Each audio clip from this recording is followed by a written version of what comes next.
if you want your application from Barara, you won't be required to come to Kampala. This is in the process, and management has assured us that it will be sorted out soon.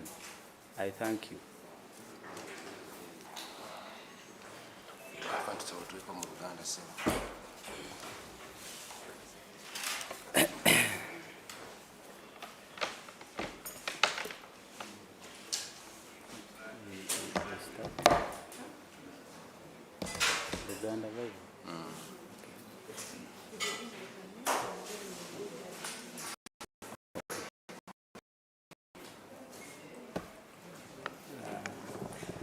Bassebo ne banyabo, njagala okutegeeza bannayuganda mwenna nti tuyina ennongoosereza ze tukoze mu kusaba ebbaluwa yaffe gye tuyita Certificate of Good Conduct okuva ku Interpol.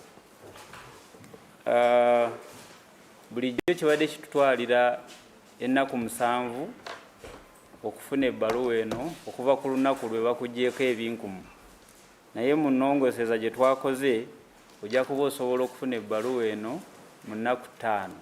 Ekugeza singa oba ogisabye leero Mande 11 then ojja kuba osobola ogifuna ku Lwokutaano. Ensonga endala gye njagala okubategeeza ya complaints oba okwemulugunya okubaddewo mu ssente ezisabibwa. Njagala bategeeza nti certificate eno esasulirwa $7,600 nga totaddeeko charges za bank, naye oba ozitaddeko bank ejjako $23,000, ate oba okozeseza mobile money that is MTN esala $10,000. So muleme okuwabisibwa. Certificate eno eggwera mu $7,900 oba 8. So abantu bonna abali eyo tubasaba muleme kubbibwa, mukozese emikutu emituufu nga musaba ebbaluwa eno. Ensonga eyokusatu, twataddewo emmeeza awatuukirwa oba awagenda okuba nga bw'oba olina ky'oyagala okumanya ku bbaluwa eno ojja otuukira ku ofiisi zaffe plot 12 Mabuwa Road, Kololo. Nti bw'oba oze ku ofiisi zaffe ku Directorate of Interpol and International Relations obuuze emmeeza eyo bw'oba nga tomanyi kyakukola, applyinze baze ku lunaku lwabwe olwa appointment. So abana kikoze oba nga temumanyi kyakukola, mujje emmeeza eyo weeri, mujja kuyambibwa era wonooviirawo nga omaze okumanya diri wefuna certificate yo. Mpozi ebbaluwa eno tetugaba express, era abamu mulimbiddwa nti osobola ogifuna mu lunaku lumu. Ekyo si kituufu, okuggyako nga omuntu mulwadde oba nga waliwo ekyetaagisizza ekitali kya bulijjo, an exception. So ebbaluwa eyo tulina engeri gye tukuyambako okugifuna, naye nga teriiyo express processing ya Certificate of Good Conduct. Mpozi n'ekirala, nsaba bannayuganda mwenna okwewala okukozesa babulooka oba ba middlemen. Bano be basinze okuttattanya erinnya lyaffe n'okuduumuula emiwendo gy'ebbaluwa eno, kubanga buli lw'okontakitinga omuntu oyo akugamba ssente nnyingi naye ng'entuufu zeezo era eziri mu mateeka. So tubasaba mwewale babulooka. Tulina emikutu gyaffe woyinza otutuukirira singa oba oyagadde okumanya. Ogumu ku gyo ye email, omulala kukuba ku ssimu zaffe eza poliisi 999. Bajja kukuwa omuntu oyo ajja okukuyamba okumanya kiki ky'olina okusasula okufuna ebbaluwa eyo. Mpozi n'ekisembayo, twagala okugumya bannayuganda nti enkola eno era eri mu kulongoosebwa okusingako awo, tube nga tusobola ogifuna ne mu nnaku 2 oba 3. Bino byonna biri mu nteekateeka nga management ya Uganda Police Force bweri mu kutugaidinga. Mpoze n'ekinaasembayo, tuli mu nteekateeka egitwalako mu bitundu ebyo gye tuva, okugeza omuntu anaabava Arua ng'asobola okugenda ku regional offices zaffe n'afuna obuweereza buno, anaabava Embaale nga teyeetagisa kujja Kampala kufuna buweereza bwe bumu. So ekyo mukisuubire kubanga management yakikkiriza era kigenda kubanga kikolebwa. Ndowooza n'ebyo mwebale nnyo, mwebalire ddala. Apart from the money or the payment, which is only needed as a requirement, what are other requirements to have the certificate of good conduct? Okay. For those who want to apply for a certificate of good conduct, you are required to have your identification document. In these documents, I mean national ID, passport, and for refugee cards for refugees. Those are the mandatory requirements. 2, you must come with 2 passport size photos that will appear on your certificate. 3 is the payment that we have talked about, and that will be all. Maybe another thing, if you want to apply and because this process is online, you needed to have an active email. For any person to apply for this certificate, you must have an email. I think those are the 4 requirements that you may need while applying for a certificate of good conduct.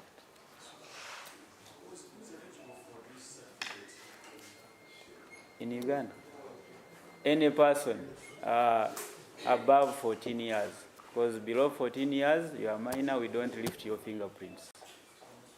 You're also eligible. But it doesn't guarantee that you will get it if your criminal record has a problem. If you don't have any criminal record, you'll be issued a certificate of good conduct. But for those who have that, it is not a guarantee that they will get. Yes.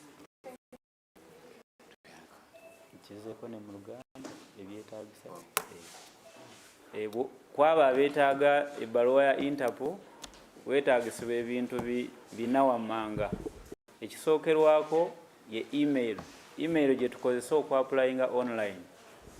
Ekyokubiri, olina okuba n'ekikwogerako, endangamuntu, passport yo, ba refugees mulina okuba ne refugee card.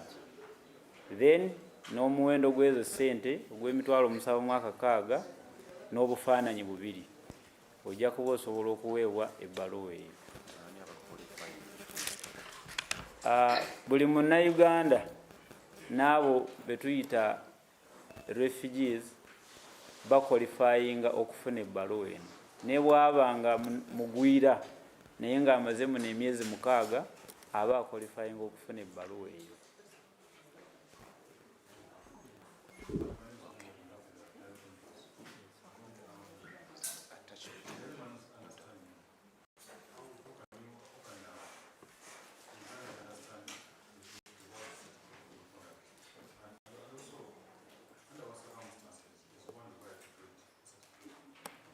Okay. It's not police who determines who should take this certificate of good conduct. Sometimes it is asked by, for example, those who applied for jobs, for employers.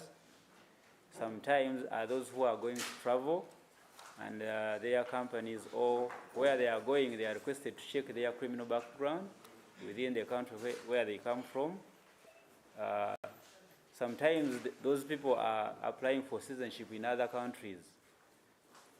So we don't determine who requests, but we determine who has applied, and we determine the issuance of the certificate.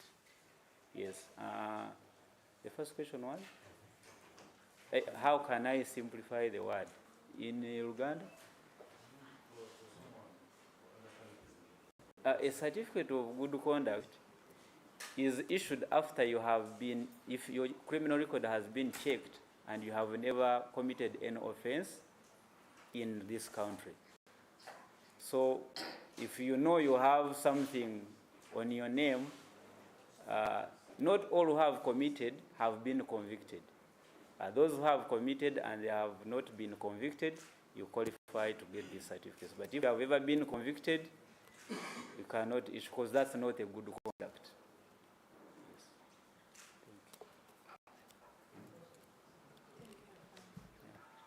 That's all. Thank you. And it's really good to be the CL or PR operator. I don't know. It depends on my bosses.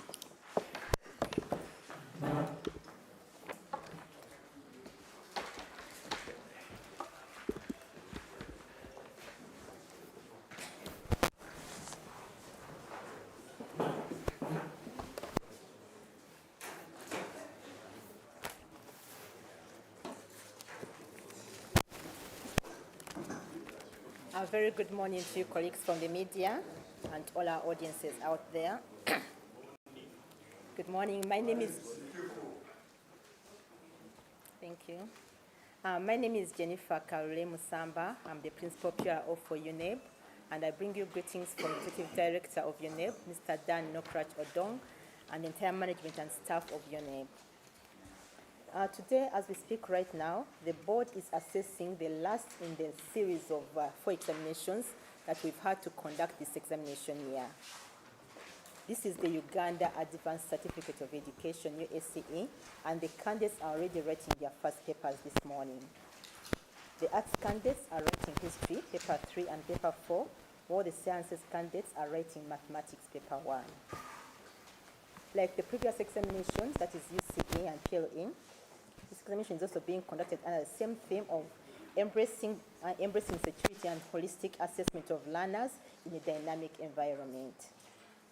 Alongside the USC examination is the last set of papers being done by the transitional candidates who are writing their papers this week, and these are mainly the last the low-stake papers. We are having the languages and some practicals, and some practical examinations for the transitional candidates who are doing examinations under the old curriculum.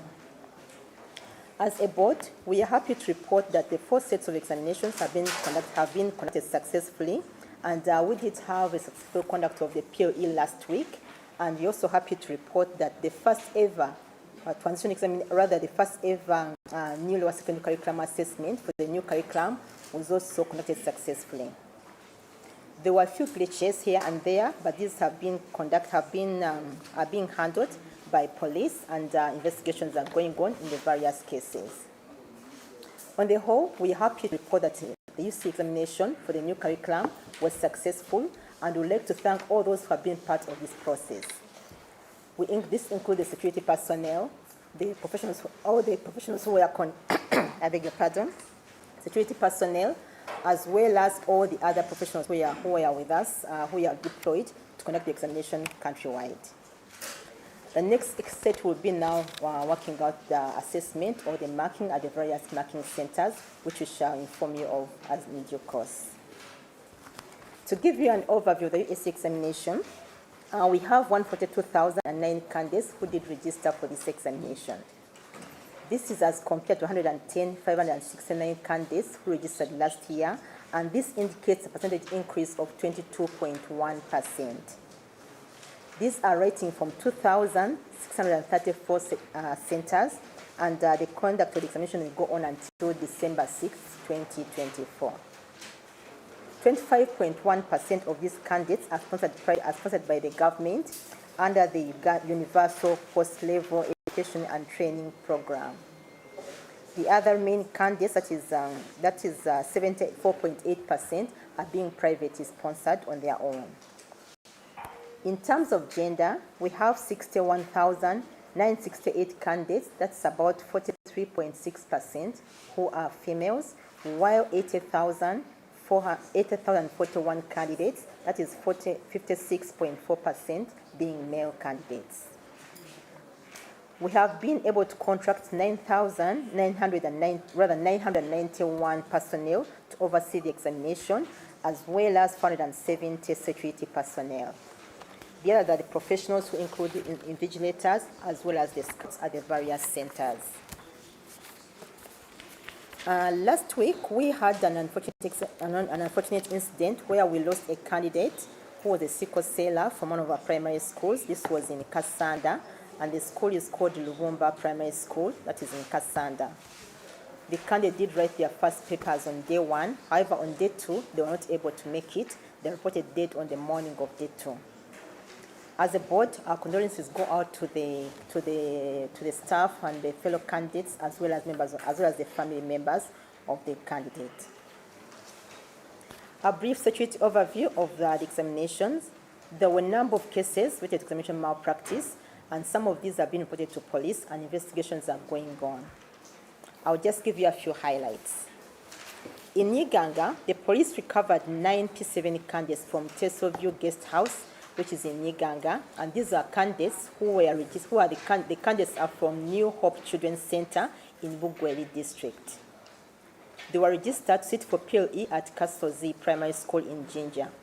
However, their director, Ewan Kwagala Roni, who is a male adult of 29 years, hired people to sit for them and to sit for the candidates, as the candidates were being kept at Tesoview Guest House. Kwagala, who is a teacher by profession, is now in police custody, along with the owner of the lodge where the candidates were being held, as well as the 2 lodge attendants. They can be charged with aiding and abetting malpractice with regard to impersonation. Investigations are still going on. In Impijin, we had 7 suspects who have been apprehended by police for involvement in examination malpractice, and this was committed at St. Mogaga Primary School, where the 7 did sneak into the examination room during the mathematics paper, and they did provide external assistance to the learners. One of them was actually captured trying to write on the blackboard to enable learners to copy from the board. They were found by a UNEP scout who did alert the police, and they immediately took action. Some of those who have been apprehended include Dabanji Charles, who is a UNEP scout, Dramadri Alex, Nakasana Olivia, Namkasa Margaret, Nabukenya Farida, Tibiwa Mwajuma, and all the other individuals who were at the scene of crime. Here in Kampala, police in Katwe did arrest one Serugonza Ivan of Joy Primary School in Lubowa.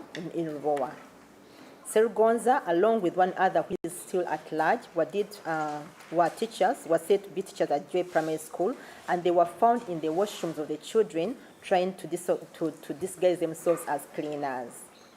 They were providing answers to the learners who are moving out of the examination room, allegedly to go and ease themselves. So they would go to the washrooms, they pretend to be easing themselves as they receive assistance from these 2 teachers.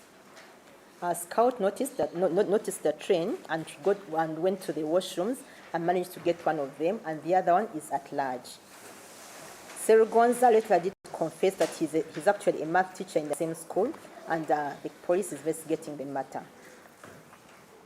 In another incident, we had the head teacher of St. Noah Primary School by the names of Badiazayo Eric, who was arrested by police in Lubowa, still for presenting P6 pupils for the checking, and while the P7 candidates were being taken through the mathematics paper.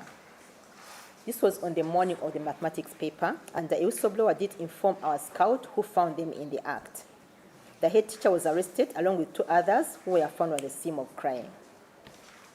And in Kazo, this is in Riz region, police did arrest 3 suspects for unauthorized possession of what was purported to be SST and mathematics papers of PLE. The suspects were sharing them on Telegram and other social media platforms, and were also getting money from their potential clients.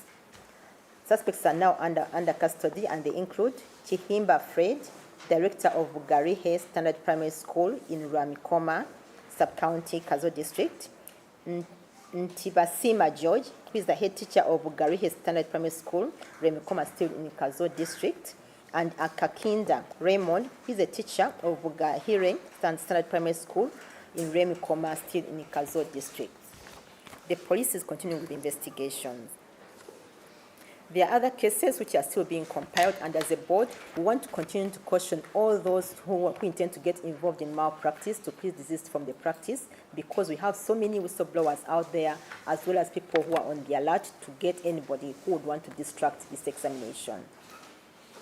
There are various sections of the Act where you can be charged, and among these we have, according to the NEP Act section, NEP Act. Security agencies have, I beg your pardon. The UNEP Act has various sections where you can be charged, and this includes Section 25 and Section 26. Specifically, we want to caution invigilators and scouts that you can be charged under Section 26 of the Act, which provides for a maximum sentence of 5 years imprisonment or 40 years, or max of 5 years imprisonment or 20 million shillings if charged. You are therefore cautioned not to indulge in any form of malpractice. In case anybody has got any information leading to a malpractice case, you are urged to call us on our toll-free numbers, that is 0800 111 427 or 0800 211 077. The informer will be protected under our whistleblowers policy. Finally, we want to assure the candidates that this is just another examination, so they should not panic, and they should avoid being misled by anybody claiming to have access to the NEP examination papers, because this would lead them to their results being cancelled. And we also want to urge the heads of centers, the heads of USCE centers, to ensure that they adhere to the guidelines given by the Minister of Health and Minister of Education for the prevention and control of mpox in schools. Please ensure that you have washing cans outside the examination rooms, as well as soap for hand hygiene, or hand sanitizer outside the examination room. We also urge you to make sure that you open desks after the examination has ended. As UNEB, we continue to commit to conducting valid, reliable, equitable, and quality assessment of the achievement of learners in a professional and innovative manner, and award certificates which are internationally recognized. Thank you for your attention. For God and my country. Luganda, bampita Jennifer Kalule Musamba, ndi mwogezi w'ekitongole ekiteekateeka ebigezo mu ggwanga ekya UNEB. Olwaleero ng'ekitongole tutandise okuteeka ekigezo ekyokuna, era ng'ekigezo ekisembayo, ekigezo ekiteekateeka omwaka guno, kino ekya Uganda Advanced Certificate of Education USCE ekya senior ey'omukaaga, era nga wenjogeera abayizi batandise dda okukola ekigezo kino. Ku makya batandise n'ekigezo ekya history, aba arts, ate aba sciences batandise n'ekigezo ekya principal mathematics. Kyonna ekigezo tukikola era tukozeseza theme y'emu ng'eyasooka ya PLE ya UCE, nga siimu eyeekuusa kukuuma ebigezo bya UNEB, awamu n'okulaba nga abayizi babeera nga babuuzibwa mu ngeri ejuliridde okusinziira ku mbeera eriwo, that is holistic assessment in a dynamic environment. Ekigezo kya senior omukaaga kigenda mu maaso, waliwo n'abayizi abakyakola bapresembayo abasiniya eyokuna aba curriculum enkadde, nabo balina ekigezo ebisembayo wiiki eno. Kino nno ekigezo kigenda mu maaso paka ennaku z'omwezi nga 6 omwezi ogw'E12 guno mwaka gutulimu. Ng'ekitongole tulina essanyu okutegeeza eggwanga nti tumaliriza bulungi empapula ezisoose 2, muno nga mwe muli olupapula eza siniya eyokuna eza curriculum empya ezisookedde ddala okubeera nga zigesesebwa omwaka guno, awamu n'empapula eza P7 eza primary reading examination ezakolebwa wiiki ewedde. Ebigezo okutwalizaamu bigenze bulungi, era nga tugenda kuteekateeka okulaba nga tugolola ebigezo by'abaana bano bye tugenda kubategeeza maaso awo gye bujjako. wabaddewo obuzibu obaddemu obutonotono naye nga bannaffe abapoliisi bagezaako okutuyamba okulaba nga abacompilinga cases zino ezikontana ne mu kubba ebigezo bw'okuyamba abaana okubba ebigezo. Poliisi erina cases nnyingi nnyo bakyagezaako ozicompilinga, tujja kuba nga tuzibategeeza. Abayizi abasinyiira ey'omukaaga bonna awamu tulina abayizi 14,012 mu abayizi 9 abeewandiisa okukola ekigezo kino. Bwegeraganyako n'abo ab'omwaka oguwedde twalina abayizi 11,569 nga kitegeeza nti tufunye okweyongerako kw'abayizi obutundutundu 22 n'akatundu kamu abeeyongeddeko mu kigezo kino. Tulina zonna awamu ssenta zigenda okukolebwamu ebigezo ziri ssenta 2,634 ebigezo bino gye bigenda okuba nga biwandiikibwa. Ate ogeraagenyako mpozi n'abayizi aba gavumenti tulina abayizi 3,156,661 bano nga gavumenti ebasasulira okusinziira ku nkola ya gavumenti gye tuyita Universal Post O-Level Education and Training.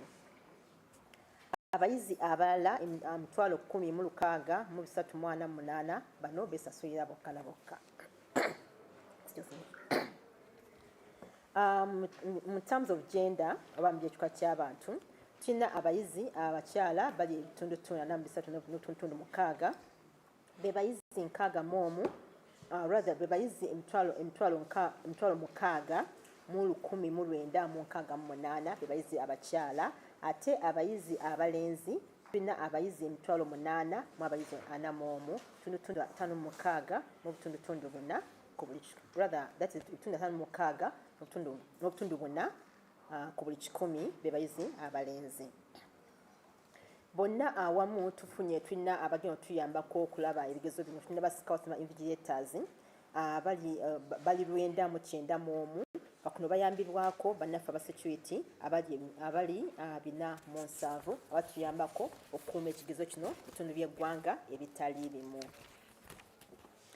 Wiiki ewedde twafunayo obuzibu twafiirwa omuyizi omu ano omwana yali wa primary kibiina kya 7 baali bamuyita Nakayiwa Maclean yali ava kusoma baliyita Lubumba Primary School nga lisangibwa Kasanda. Omuyizi ono agambibwa nti yalina obulwadde bwa sickle cell era yakola ekigezo ky'olunaku olwasooka nga talina bulungi maanyi naye olunaku olwokubiri bwagenda okukya bategeeza essomero nti omuyizi ono yali afudde. Ng'ekitongole tuza okunyolwa kwaffe eri essomero lino n'abazadde awamu n'abayizi bonna abali basoma n'omuyizi ono. Ku by'okwerinda tulinawo cases nnyingi poliisi zeekuŋŋaanyizza naye nga ngenda bayitiramuko ku ntono. Eyiganga poliisi y'Eyiganga erina abayizi 9 beyanunula kubanga baali bateekeddwa okuba nga bakola ekigezo n'ate director waabwe n'asalawo batwala mu hotelo eyitibwa Tesoview Guest House n'abakweka eyo n'afunira abantu ba impersonators okubayamba okuwandiika ekigezo kyabwe. Bano abayizi baali basuubirwa okuba nga bawandiika ekigezo ku ssomero gye baali beewandiisizza eriyitibwa Kasozi Primary School mu Jjinja. Kati ono director w'essomero lyabwe bamuyita Kwagala Ronnie wa myaka 29 egy'obukulu nga yali abakwesa eyo nga alina baateresa eri okuba nga babakolera ebigezo. Kati n'obeerawo whistleblower yategeeza omukungu wa UNEB ne bagenda ne basanga ng'abaana babakwese eyo. Kati poliisi nga bw'enoonyereza yakutte head teacher director ono omwami Kwagala Ronnie awamu ne nannyini lodge oba nannyini hotel eyayetegese teresa abaana n'abalala abakola ku hoteli eyo 2 abaali bakwese abaana mu kifo ekyo.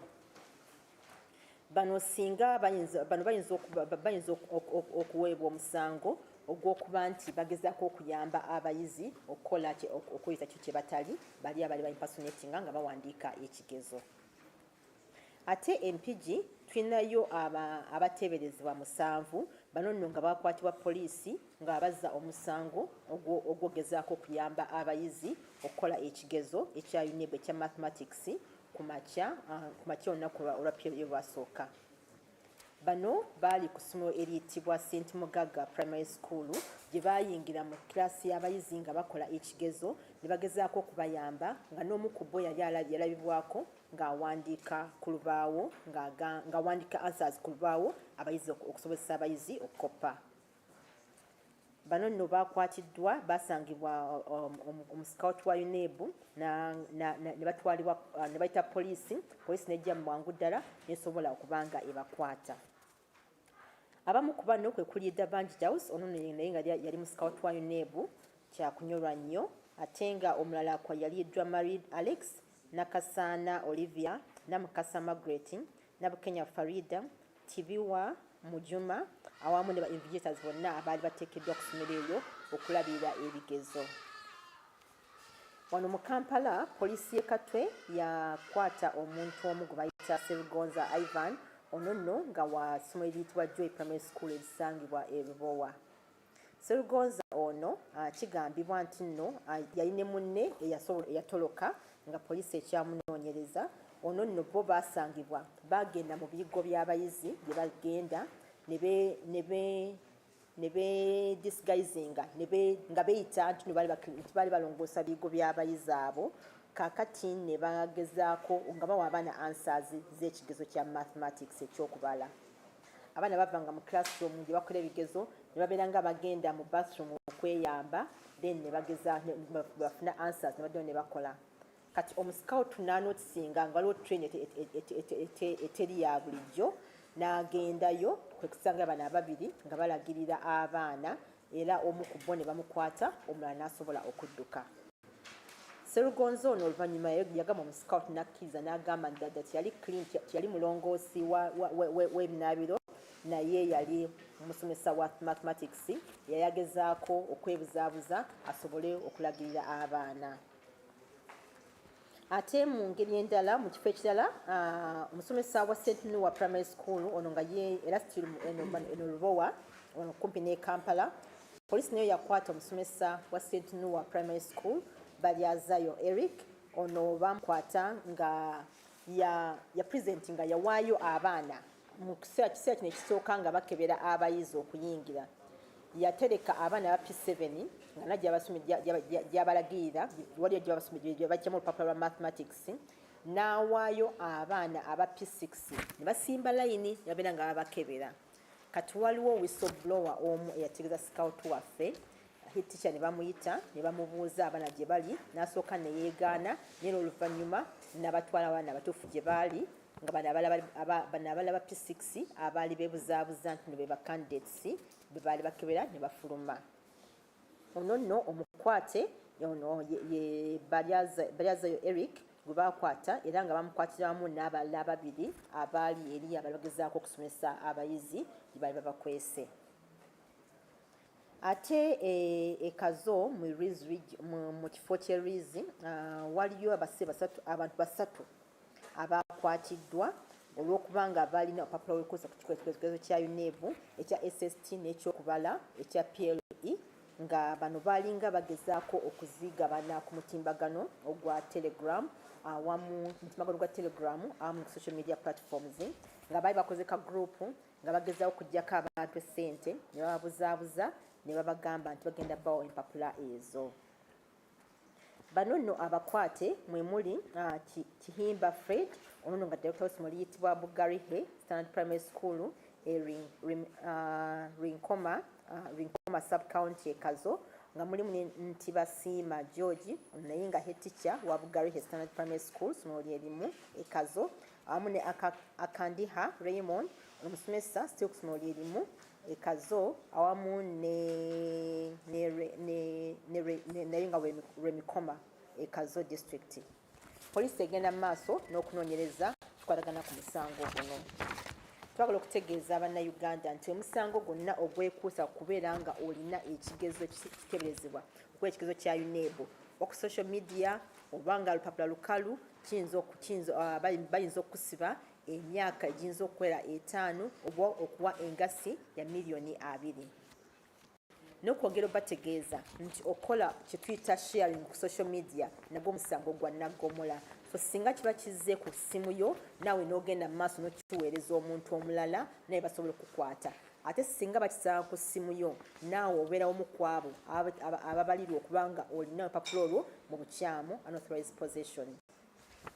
Nolwekyo twagala okubeera nga tulabula bannayuganda okulaba nga mwewala ebikola ebifaanaganako bwe bityo singa kijja ku ssimu yo laba nga tokyongerayo tegeeza poliisi oba okijjeko ku ssimu yo. Twagala okutegeeza bannaffe abatuyambako okulabirira ebigezo envikisa ne scouts nti nammwe singa wabeerawo okubba ebigezo okugenda mu maaso nga gwe babadde bakola ku station eyo okubeera nga gwe overseer ng'olabirira ebigezo ebyo abaana ne babba ebigezo ku station eyo basobola okukusiba omusango gwa naggomola bayinza okusiba emyaka 5 oba okuwa engasi ya $2,000,000 oba byombi. Nolwekyo singa baba bakugambye okubeera batukwadde obuvunaanyizibwa okulabirira ekigezo laba nga okola obuvunaanyizibwa bwo kyonna kyeweekengedde tutegeeze tubategeeza poliisi. Singa waliwo omuntu yenna alina amawulire agayinza okutuyamba kukwata kubagezaako okubba ebigezo oba okujeekajeeka abantu tujja bakubiriza mutukubye ku ssimu zaffe ezitali za kusasulira ennamba eri 0800 1 3 oba 0800 211 yenna n'atuwa amawulire ago tujja kuba nga tumwasanguza kusinziira ku poliisi yaffe yaba whistleblowers. Nga maliriza twagala okukakasa ba candidates nti ekibuuzo kyemugenda okukola ekibuuzo ekya bulijjo ebibuuzo byemukola nga beera nga kibuuziddwa okusinziira ku mbadde musoma emyaka gye mbadde musoma. N'olw'ensonga eyo twagala bakubiriza ba candidates waleme okubeera babuzaabuza nti nno agenda kubawa olupapula olukusa ku kigezo kya UNEB kubanga ekyo kiyinza okuleetera ebigezo byammwe okusazibwamu. Ate twagala n'okukubiriza aba heads of USCE centers eza siniya ey'omukaaga nti mugezeeko okugoberera endagiro yatuwadde SOPs eza Ministry of Health, Ministry of Education okulaba nga tuziyiza obulwadde bwa mpox. So tubasaba mbeerewo n'amazzi ag'okunaaba mu ngalo wabweru wa station wabweru examination room awamu ne sanitizer abantu basobola okunaaba mu ngalo nga bakebera n'abayizi nabo okunaaba mu ngalo nga bagenda obbakebera ate empozi n'abo abakebera basobola okunaaba mu ngalo nga bamaze okukebera abayizi ne desiki ezo zimukolerako mulabe nga muzongoosa singa ekigezo kimu kibeera kiwedde. Abayizi tubagayiza omukono gwa Mukama bakutona n'ensi yange. Neyanza nnyo. Thank you.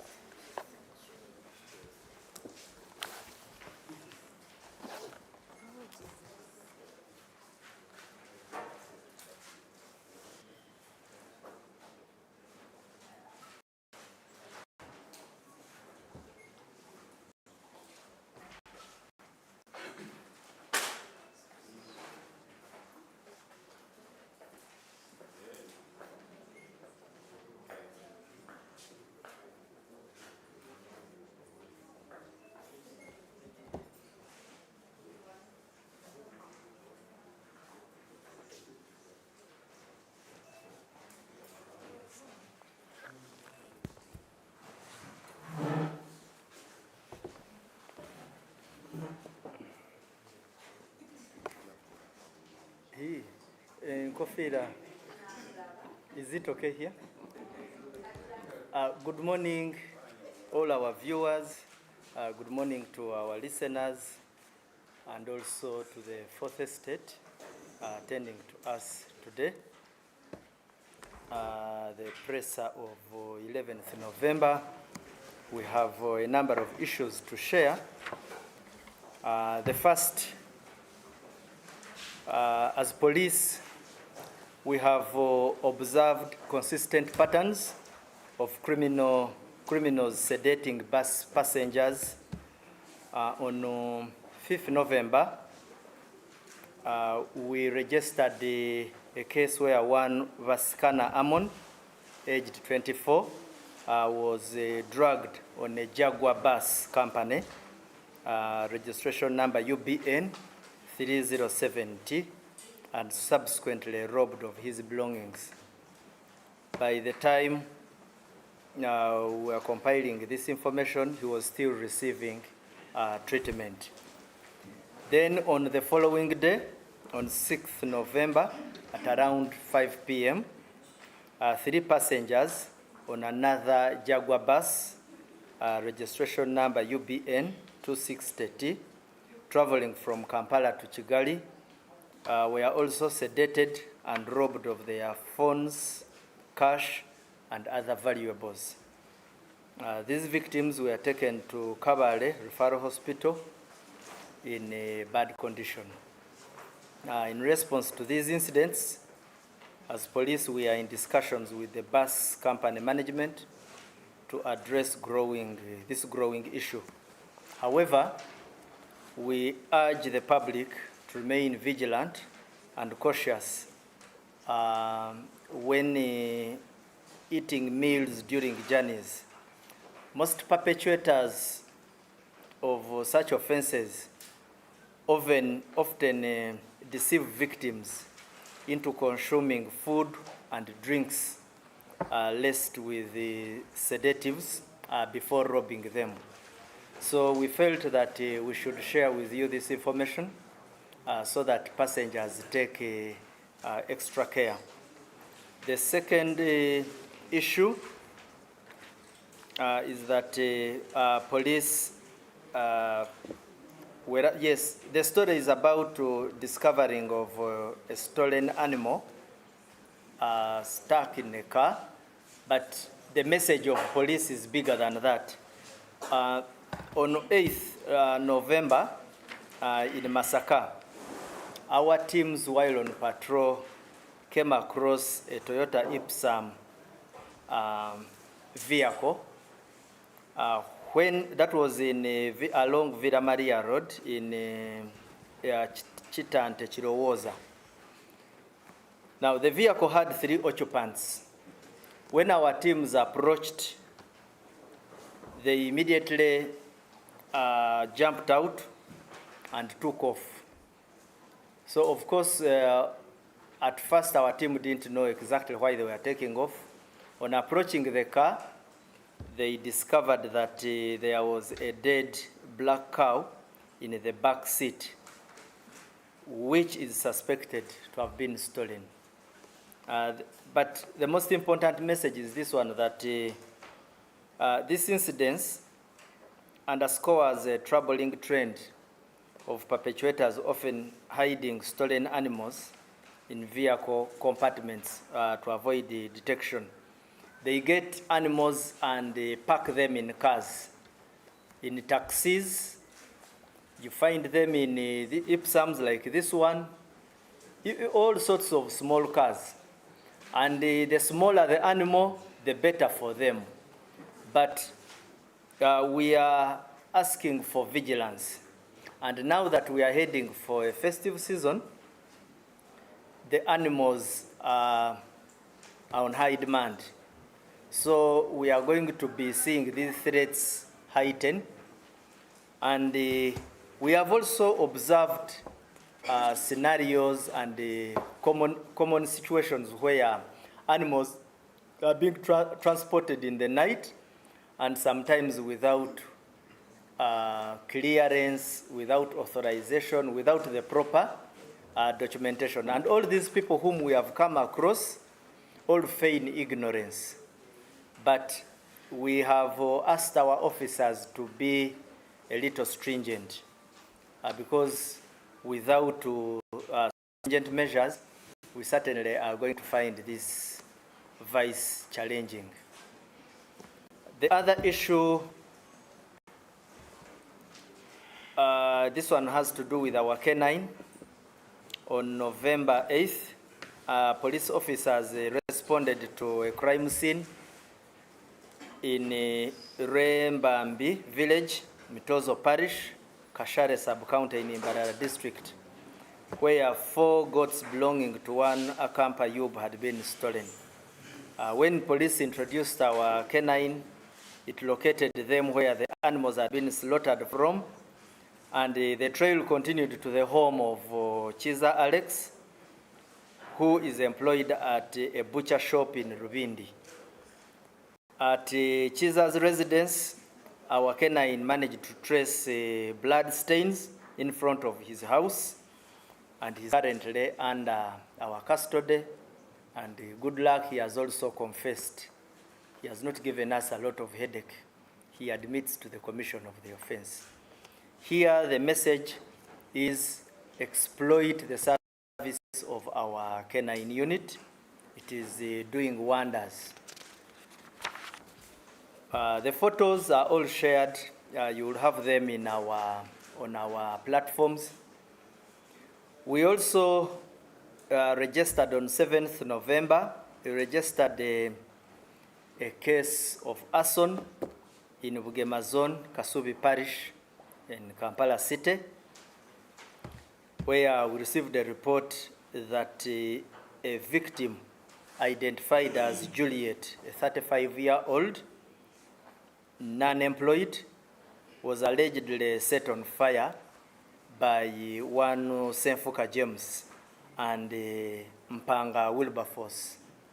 Our investigations reveal that this impasse rotates around a love affair, but the two suspects reportedly set a fire on the house of Chiwanuka Charles. Now, Chiwanuka Charles was the one with Juliet at the time of the fire. And when they set his house on fire, the two